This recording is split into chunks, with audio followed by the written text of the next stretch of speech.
Regulation 23 of SEBI LODR governs related party transactions or euros, the single most scrutinized area of corporate governance in India. An RPT is any transaction between a listed entity and a related party, whether it is a sale, purchase, lease, loan, guarantee, or any other transfer of resources. The regulatory principle is simple but absolute: arm's length disclosure and independent approval. Who is a related party under LODR? Regulation 2 defines it broadly. It includes any person or entity that is a related party under Section 276 of the Companies Act 2013 and under applicable accounting standards. This means the definition covers promoters, promoter groups, key managerial personnel, directors, their relatives, and any entity in which they hold significant influence or control. SEBI widened the RPT definition in November 2021 through a critical amendment.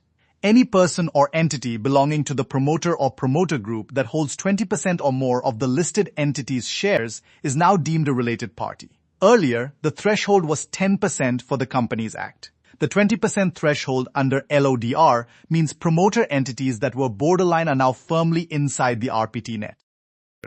A related party transaction also includes any transaction with a person or entity that is a related party of the listed entity's subsidiary.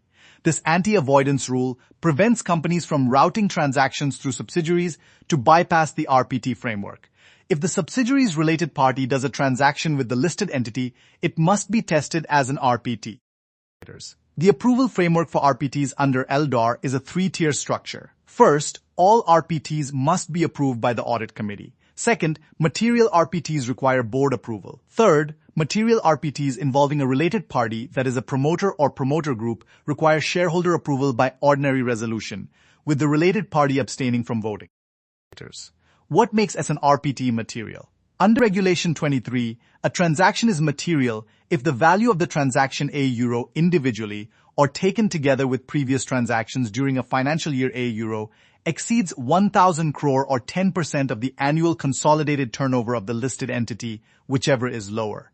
For a company with 5,000 crore turnover, the threshold is 500 crore.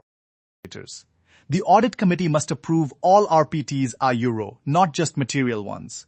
The committee must review the terms of each proposed RPT and satisfy itself that the transaction is in the ordinary course of business and at arm's length. If the committee is not satisfied, it must reject the transaction. There is no passive approval under LOR Euro. The audit committee must actively deliberate. Omnibus approval is a practical mechanism under LOR.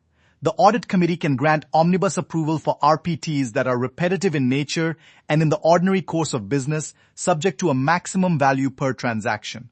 But omnibus approval is not a blanket exemption. Each transaction must still be reviewed, and the audit committee must review the omnibus approved transactions at least once every quarter.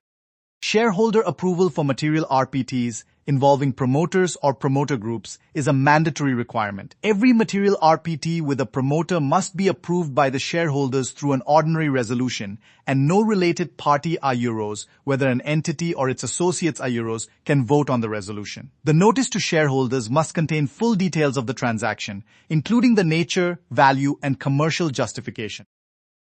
The disclosure obligations for RPTs are layered. Every RPT must be disclosed to the stock exchange within 30 days of publication of the half-yearly financial statements. The disclosure must be in the format prescribed by SEBI and must include the name of the related party, the nature of the relationship, the nature and value of the transaction, and any other information relevant for stakeholders to assess the transaction. The RPT policy is a mandatory document under Regulation 23. Every listed entity must have a board-approved policy on materiality of related party transactions and on dealing with RPTs. The policy must include a threshold for materiality, a process for approval, and a mechanism for monitoring. The policy must be disclosed on the company's website and reviewed at least once every 3 years. The RPT register is another statutory obligation. Every company must maintain a register of related party transactions at the registered office. The register must contain particulars of all contracts or arrangements with related parties. The register must be open for inspection by any member, and extracts can be furnished within 7 days of request. This is the transparency bedrock of RPT governance. Independent directors have a specific duty regarding RPTs. Under Regulation 25, read with Section 149 of the Companies Act, independent directors must satisfy themselves that RPTs are in the interest of the company and do not prejudice the interests of minority shareholders. They must bring independent judgment to bear on every RPT that comes before the audit committee or the board. SEBI's enforcement appetite for RPT violations has grown significantly. In recent years, SEBI has imposed substantial penalties on companies and their directors for failing to obtain audit committee or shareholder approval, for inadequate disclosure, and for transactions that were not at arm's length. The RPT space is now one of the most litigated areas of corporate governance in India. The practical RPT compliance calendar for a listed entity involves multiple touchpoints throughout the year. The audit committee must review RPTs every quarter. The RPT register must be updated continuously. The half-yearly RPT disclosure must be filed within 30 days of the half-year end. The annual RPT disclosure must be included in the board's report. And the material RPT shareholder approvals must be obtained before the transaction is executed €, not ratified afterwards. RPT compliance is not a box-ticking exercise. It is a substantive governance obligation. Every RPT must be tested against 3 questions. Is it in the ordinary course of business? Is it at arm's length? Does it protect the interests of all shareholders especially the minority? If the answer to any of these is no, the transaction should not proceed. The board and the audit committee are the guardians of this principle.